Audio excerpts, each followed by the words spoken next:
really talks about what ADHD is really like. So I want to share with you guys 10 things I wish somebody would have told me before my ADHD diagnosis. So before we start, if you could smash me a big thumbs up down below and subscribe to my YouTube channel, I will forever be grateful. I have some really exciting, really relatable videos coming out every Monday. So yeah, let's just get on. Number 1 is ADHD is so much more than hyperactivity. Before I was diagnosed with ADHD, I had a very basic and very naive outlook on what ADHD actually is, and I'm quite ashamed to say that. I didn't want to know what it is because I didn't know anyone with it. I was very naive and I just thought, oh, it's just a bit of hyperactivity, it's just, you know, disruptive behaviour, it's the kids that get sent out of the classroom. I quickly learned that ADHD is so much more complex than just a little bit of hyperactivity or a little bit of disruptive behaviour. ADHD hyperactivity isn't just like external, it's internal. It can come out in all different internal ways, like hyperactive thoughts, hyperverbal, fidgeting, stimming, like picking at your skin. Like it can come out in so many different ways. Number 2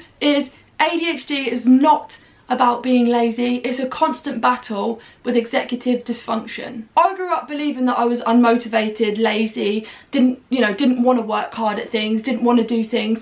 I just had a very negative mindset on myself. ADHD is just a constant battle with executive dysfunction. It can make even the simplest tasks feel like climbing Mount Everest. You know, brushing your teeth, brushing your hair, you know, just sticking to a basic routine. That is honestly so easy to other people who are neurotypical, but when you have ADHD and you struggle with this, these simple tasks are not simple tasks. And once you learn that, you get to know that you aren't lazy and your mindset changed because you're not who you think you were, because you start to understand that your brain is just wired completely differently. Number 3 is ADHD really does distort your whole sense of time. I've always felt totally out of sync with time, right?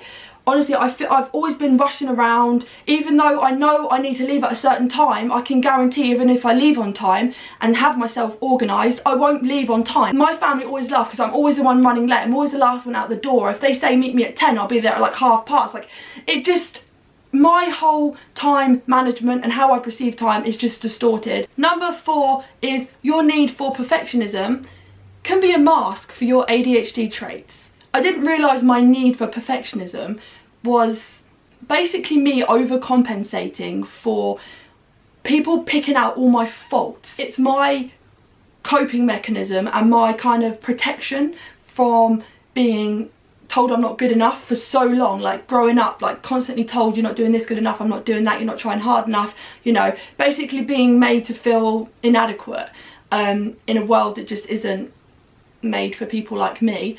Number 5 is emotional dysregulation is not you being over dramatic or oversensitive. This one for me was so validating to hear when I was diagnosed, because it made me realise that I'm not a bad person, I'm not too much, I'm not over dramatic, you know, I'm not being too sensitive. This one really made me know that it's not me. So emotional dysregulation is a huge part of ADHD, and for me it's a huge debilitating part, and if not the hardest part of ADHD for me. Not for everyone, but for me. I have a hard time processing, expressing, like reacting to emotions. I feel them so deeply and so intensely that to other people who don't have ADHD, who are neurotypical, they may see how I'm reacting as an overreactment or like over dramatic. The thing is, I feel them so deeply, it takes over and I'm blindsided by my emotions, and it takes me a lot longer than a neurotypical to process them, and I can overthink and like ruminate on them.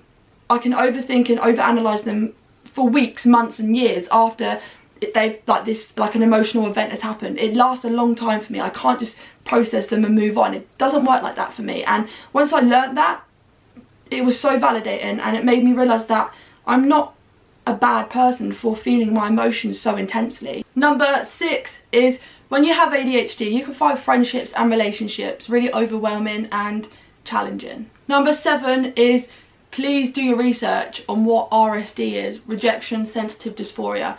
Learn more about that. That was one of the things I wish somebody would have said to me, because it's something that I think can be a huge part to ADHD, and I wish someone would have told me that. Number 8 is masking isn't a healthy coping mechanism. If you're like me and your go-to coping mechanism is masking, welcome to the club.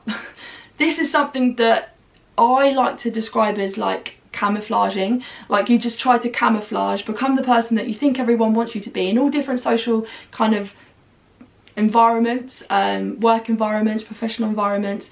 You have so many different kind of versions of you to fit all different types of places, people, scenarios. You have all different versions of you to fit wherever you are. Like you're like a chameleon. You camouflage to fit in. And I'm not saying that's a bad thing, because I do it. I still do it to this day, but I didn't realise how unhealthy it is.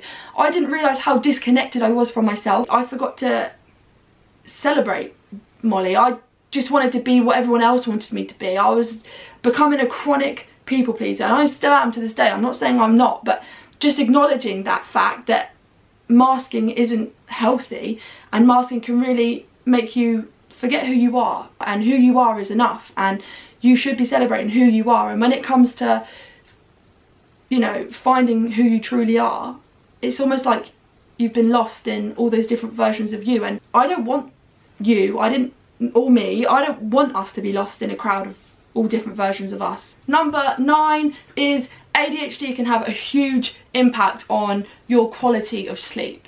Number 10, I've left the most important to last, and that is ADHD medication is not a cure. It's not a magic fix. It doesn't, you know, it doesn't fix things. I think that needs to be spoken about more. So when I was given the opportunity to take ADHD medication, I was on the understanding that it was going to fix everything. Like it's going to be this magic pill that just, you know, took away the ADHD for 10 hours a day, and yeah, just pop the pill and great, it's all hunky-dory and it's fine. It couldn't be further than the truth. The amount of work that you have to put in alongside the medication is phenomenal. It's a crazy amount of work. Pills don't teach you skills, you have to learn the skills. And for me, the medication gave me a little bit more headspace, a little bit more kind of quiet, slow down time in my head to learn these skills. And that came from working on myself, kind of pinning down where I really struggled, what were my biggest struggles, what were my biggest triggers, what things I found really hard.